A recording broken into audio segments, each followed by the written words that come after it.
mais um exemplo aí, um outro contexto onde é muito comum a gente usar a substituição é onde envolve seno e cosseno.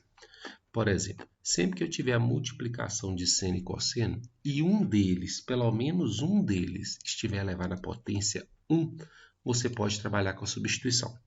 Aí quem você vai chamar de 1? Se os dois estiverem elevados à potência 1, você pode tomar qualquer um dos dois de 1. Se um deles estiver elevado a uma potência diferente de 1, como é o caso aqui, o seno está elevado ao quadrado. Então, você vai chamar o seno de 1.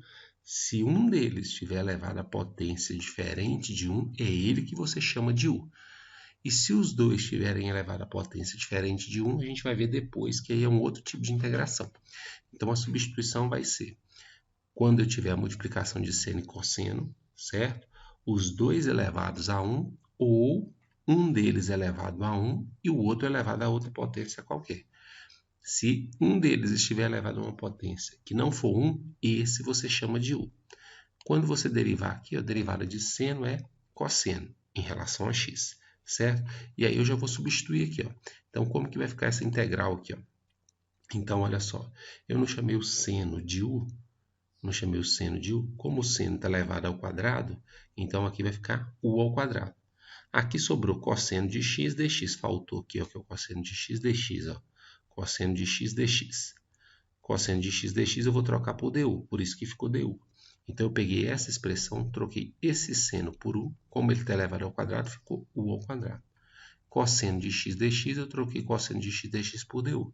Agora, essa integral é simples. Integral de u ao quadrado é só somar 1 aqui em cima. Vai ficar u ao cubo. O resultado que encontrei, divide por ele. Sobre 3 mais o c. Quem é o u nesse caso? É o seno. Então, no lugar do u, eu vou colocar o seno. Então, vai ficar seno ao cubo de x sobre 3 mais c. A resposta. Não esquece do mais c. Certo? Outra situação também em que a gente usa substituição é em alguns casos quando a gente tem divisão entre seno e cosseno. Por exemplo, a tangente. Qual que é a integral da tangente? Se a gente buscar na memória, nenhuma função que a gente trabalhou na derivada tem derivada igual a tangente. Né? A gente não consegue lembrar uma função cuja derivada é da tangente. Então, a gente não consegue fazer integral direta. Então, eu vou reescrever tangente como seno e cosseno.